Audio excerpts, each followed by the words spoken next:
नमस्कार दोस्तों, स्वागत है आपका लिंग पुराण में। आज हम देखेंगे लिंग के उत्पन्न होने का वर्णन। तो आइए दोस्तों शुरू करते हैं। सूत जी बोले, हे ऋषियों, मैंने आप लोगों को यह कथा सुनाई जिसके सुनने, पढ़ने तथा ब्राह्मणों को सुनाने से भगवान की कृपा से मनुष्य मोक्ष को प्राप्त कर लेते हैं। ऋषि बोले, हे सूत जी, भगवान तो आलिंगी है, फिर उनके लिंग किस प्रकार है तथा उन शंकर भगवान के लिंग की अर्चना कैसे की जाती है? लिंग क्या है तथा लिंगी क्या है?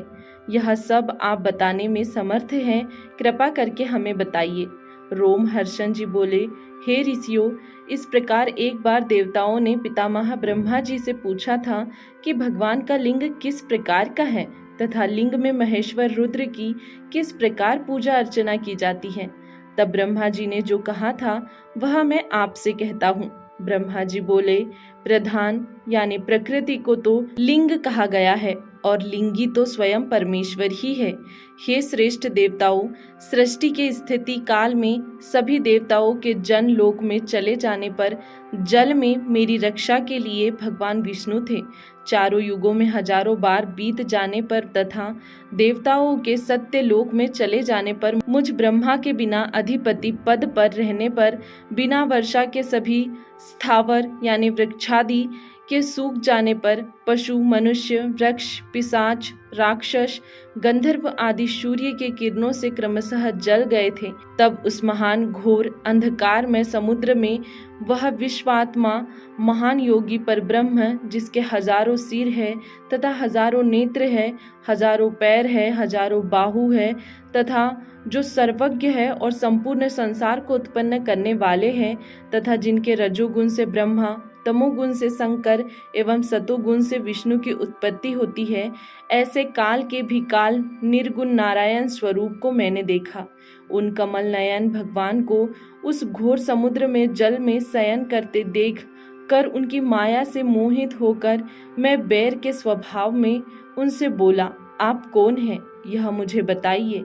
ऐसा कहकर मैंने उन शयन करते हुए हरि को हाथ से उठाया। मेरे हाथ में तीव्र और दृढ़ प्रहार के कारण वह शीघ्र शयन से उठ बैठे। वह निर्मल कमल के से नेत्र वाले हरि भगवान मेरे सामने निंद्रा त्याग कर स्थित हुए और मीठी प्यारी वाणी में मुझसे कहने लगे, हे महान शोभा वाले पितामह, हे वत्स, आपका स्वागत है। उनके उस प्रकार के वचन सुनकर मुझे बहुत ही आश्चर्य हुआ।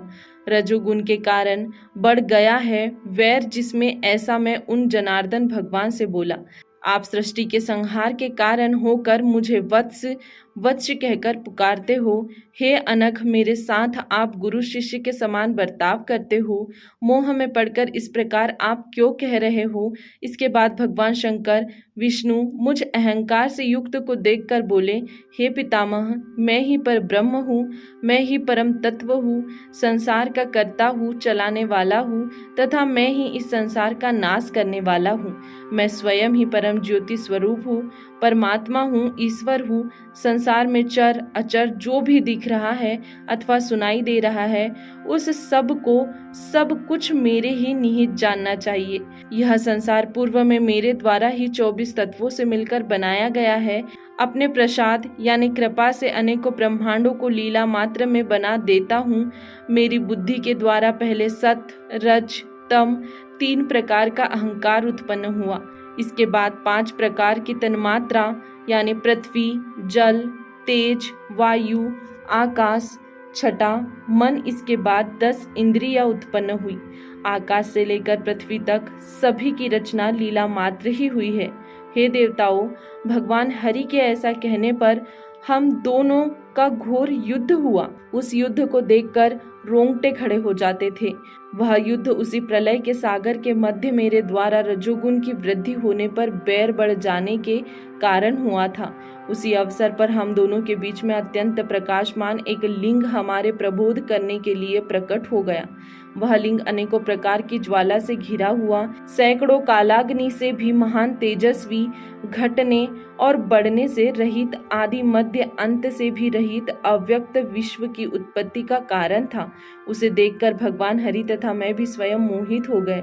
उस लिंग को देखकर भगवान हरि मुझसे कहने लगे कि इस अग्नि को उत्पन्न करने वाले तेजस्वी लिंग की परीक्षा करनी चाहिए।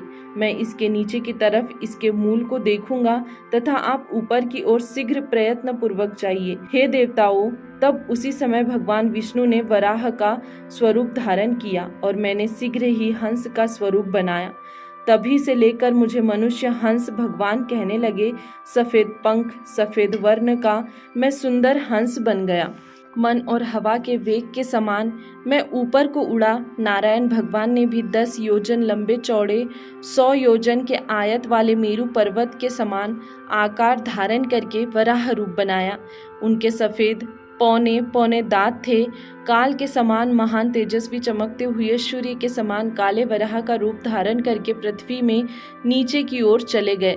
इस प्रकार भगवान विष्णु 1000 वर्ष तक बड़ी शीघ्रता से नीचे ही चलते चले गए, परंतु उन शुकर रूपधारी नारायण ने लिंग के मूल का कुछ भी पता नहीं लगाया। उसी प्रकार उतने ही समय तक मैं भी ऊपर को गया, परंतु अहंकार के कारण थक कर मैं नीचे आकर गिर पड़ा। उसी तरह विष्णु भगवान भी क्लांत होकर ऊपर आकर चुपचाप पड़ गए। उनका चित्त बड़ा खिन्न तथा नेत्र थक गए थे।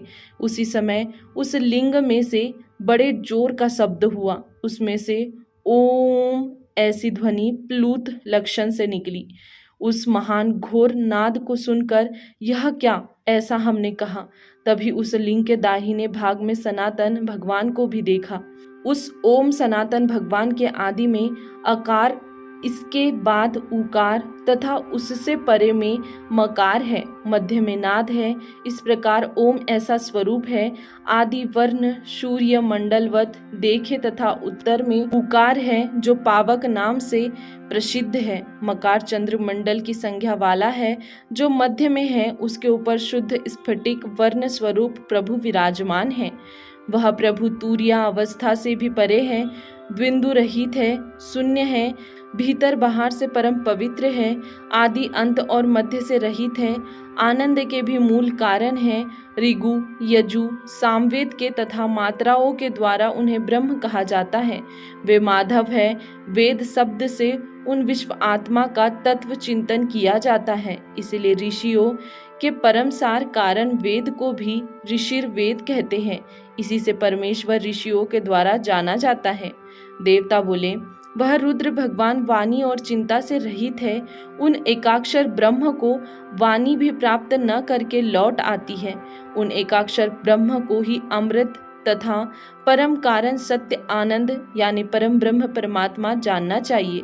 उन एकाक्षर से जो अकार स्वरूप है वह ब्रह्मा के स्वरूप है। एकाक्षर से उकार स्वरूप परम कारण भगवान हरि है तथा एकाक्षर से मकार नाम वाले नील लोहित शंकर जी है।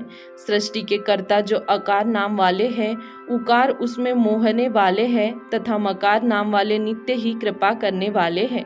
मकार नाम वाले बीजी है तथा अकार वाले बीज हैं। उकार वाले जो हरि है वह उत्पत्ति स्थान है, प्रधान है, पुरुषेश्वर है। बीजी बीज तथा योनि तीनों ही नाम वाले भगवान महेश्वर है।